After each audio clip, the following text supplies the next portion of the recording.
Our set operators were our first look at queries with multiple query blocks. And those query blocks were combined with the set or multi-set operators.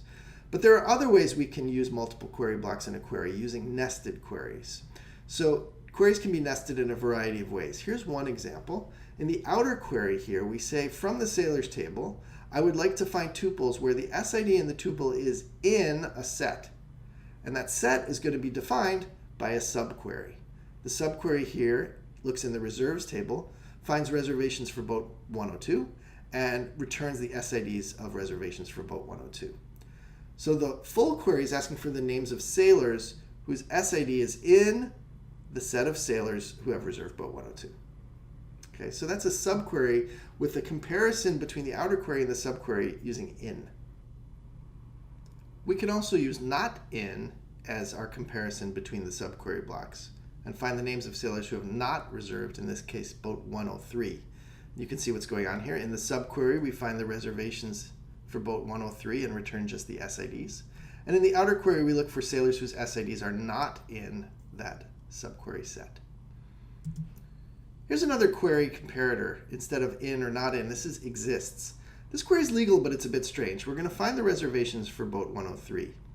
And then for every tuple in sailors, if there's anything in that subquery, so if the subquery is non-empty, we'll return the tuple from the sailors table. So this particular query, which is probably a bug, to be honest, you never write this query, but this query will either return all of sailors if there's a reservation for boat 103, or it won't return any tuples if there's no reservation for 103. Here's a more reasonable query that uses exists, but it's a bit more complex. So the outer part's the same. We're looking for tuples from sailors where there exists something. But look at what the exists subquery has in it. In the from clause, we're looking at the reserves table. In the where clause of the subquery, we're looking for boat ID 102 and s.sid equals r.sid. Well, r is the table reserves in the subquery. S is the table sailors in the outer query. So the reference to S in the outer query is called correlation. This is what's called a correlated subquery.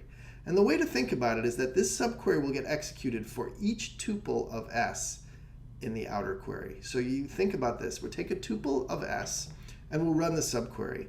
And we'll substitute the SID for that S tuple into the subquery. So if the SID of the first tuple we look at in sailors is 100, then the subquery will be select star from reserves R, where r.bid equals 102, and 100 equals r.sid. So we're substituting those correlation variables in tuple by tuple from the outer.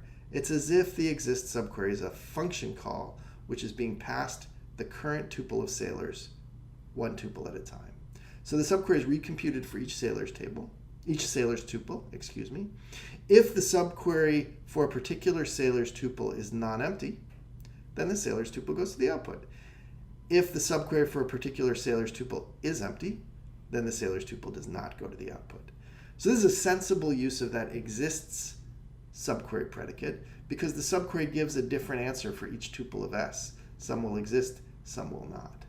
So these correlated subqueries can be identified by looking for a range variable, in this case S, that comes from an outer query block. This is the correlation variable between the inner block s.sid with the outer block S.